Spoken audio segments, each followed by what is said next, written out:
The air in Governor Han's opulent mansion hung thick with the fumes of rice wine and incense.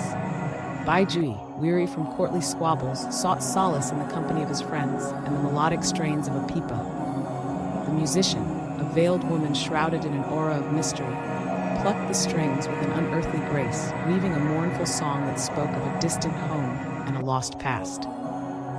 As the music swelled, a cold dread slithered down Bai's spine.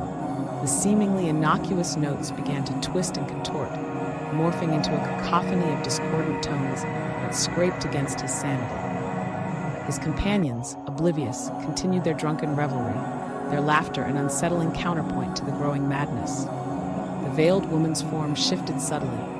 Bai, ever the observer, felt a cold dread seep into his bones. The woman's movements became unnatural, jerky, her form seeming to ripple and distort beneath the veil.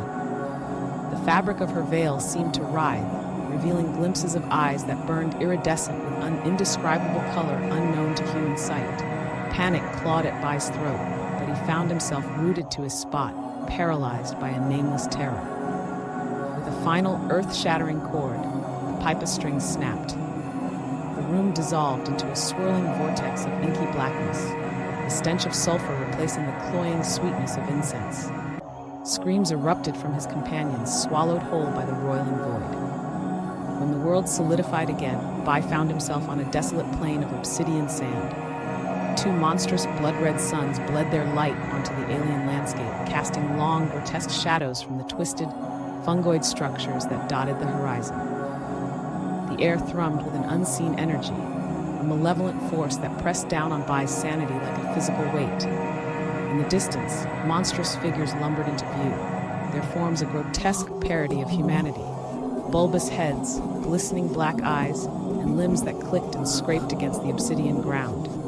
Their guttural howls echoed across the desolate plain, a symphony of unearthly madness. The veiled woman, now fully revealed in her horrifying glory, stood before him, a mocking smile twisting her inhuman features. Her voice, a rasping chorus of whispers, slithered into his mind. "Welcome, poet," it hissed, "to the court of the unnameable." Bai recoiled, his mind reeling.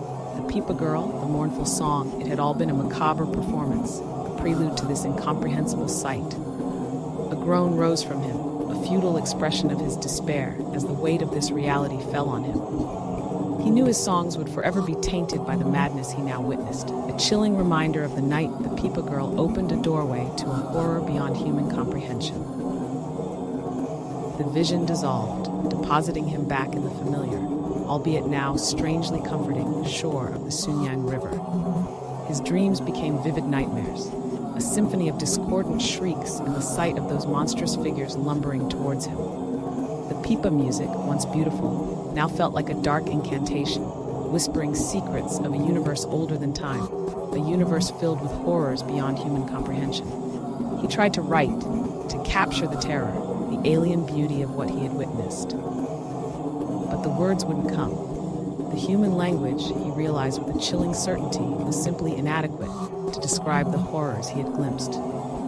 The junior prefect of Zhangzhou was alas changed, a prisoner of his newfound knowledge, forever haunted by the eldritch melody that had opened a doorway to a nightmare beyond H8 man comprehension.